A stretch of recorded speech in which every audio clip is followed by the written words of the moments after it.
తాత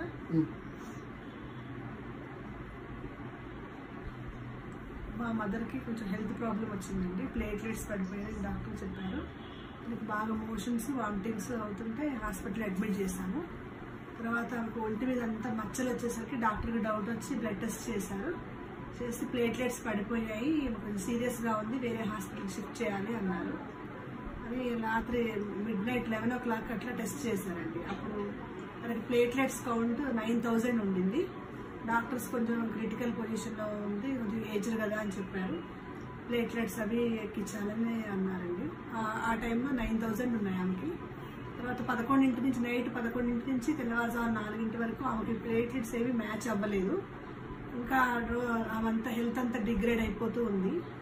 డాక్టర్స్ చాలా సీరియస్గా ఉంది కండిషన్ అని చెప్పారు.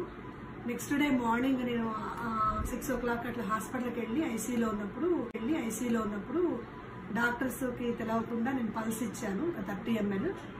అంతకుముందు ఆమె అన్కాన్షియస్ కండిషన్లో ఉంది, బీపీ రైజ్ అయిపోయింది, షుగర్ కూడా పెరిగింది. అన్కాన్షియస్లో ఉన్నప్పుడు నేను పల్స్ ఇచ్చాను 30 ml. ఇచ్చిన తర్వాత ఒక 1 hour తర్వాత తనకు బాడీ మూమెంట్స్ వచ్చాయి కొంచెము. తర్వాత మళ్ళీ మధ్యాహ్నం మేము డాక్టర్స్ని సజెషన్ అడిగామన్నమాట. ఖమ్మంలో ఉంటుంది తను, మదర్ ఖమ్మంలో ఉంటారు. ఖమ్మం నుంచి హైదరాబాద్ షిఫ్ట్ చేద్దామండి, మరి క్రిటికల్ అన్నారు కదా అని అంటే, సరే మీ ఇష్టం తీసుకెళ్ళిపోండి అన్నారు. ఆ టైంలో హాస్పిటల్ నుంచి మళ్ళీ హైదరాబాద్ షిఫ్ట్ అయ్యేటప్పుడు అంబులెన్స్లో ఆమెకు మళ్ళీ ఒక 30 ml మళ్ళీ పల్స్ ఇచ్చానండి. మా అమ్మగారితోనే నేను అంబులెన్స్లో ఉన్నాను.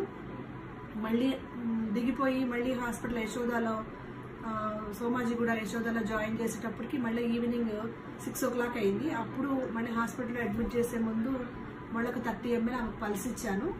ఆమెకు అంతకుముందు 2 రోజుల నుంచి సెలన్ బాటిల్స్ మాత్రమే ఎక్కుతున్నాయి. అక్కడికి వెళ్ళేటప్పటికి నేను 3 times పోయడం వల్ల తనకి ఏంటంటే బాడీ మూమెంట్స్ వచ్చి డాక్టర్ ఏమైందమ్మా నీకు ఎట్లా జరిగింది ఇది అంటే, అక్కడ డాక్టర్ గారికి అంతా తన ప్రాబ్లం చెప్పేసింది అమ్మ. అప్పుడు తన ప్లేట్లెట్స్ కౌంట్స్ 13,000 మాత్రమే ఉన్నాయి. తర్వాత డాక్టర్స్ అన్నారు మందులు అవి చూద్దామండి, నైట్ అంతా అబ్జర్వేషన్లో ఉంచి ఒకవేళ అవసరమైతే నెక్స్ట్ డే మార్నింగ్ ప్లేట్లెట్స్ పెడదాము అన్నారు. ఆ రోజు నైట్ కూడా నేను మళ్ళీ 10 o'clockకి తనకి జావ ఇచ్చాను. జావ తర్వాత ఒక 1 hour తర్వాత మళ్ళీ పల్స్ 30 ml ఇచ్చాను. నెక్స్ట్ డే మార్నింగ్ 6 డాక్టర్స్ వచ్చి బ్లడ్ టెస్ట్ చేశారండి. చేసినప్పుడు తన ప్లేట్లెట్స్ కౌంట్ 30,000 వరకు పెరిగింది.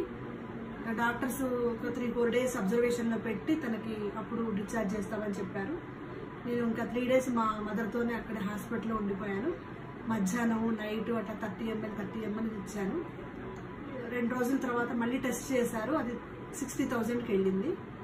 తర్వాత మళ్ళీ డాక్టర్ సజెషన్ అడిగితే పర్వాలండి తను కోలుకుంది, ఇంకొక డే తన అబ్జర్వేషన్లో ఉంచి అన్ని టెస్టులు చేసిన తర్వాత అప్పుడు డిశ్చార్జ్ చేస్తామని చెప్పారు. ఇంకొక రోజు తర్వాత మళ్ళీ కూడా నెక్స్ట్ డే 3 times మళ్ళీ పల్స్ ఇచ్చాను. దాని తర్వాత 4th డేకి తనకు ప్లేట్లెట్స్ 90,000 వరకు పెరిగింది. తర్వాత 1 day ఉంచి తనని డిశ్చార్జ్ చేశారు. అలాగే పల్స్ తను 3 times వాడుతూ ఉంది.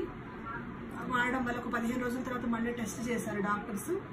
అప్పుడు 60,000 ఉన్న ప్లేట్లెట్స్ 3 lakhs వరకు పెరిగినాయండి 15 daysలో.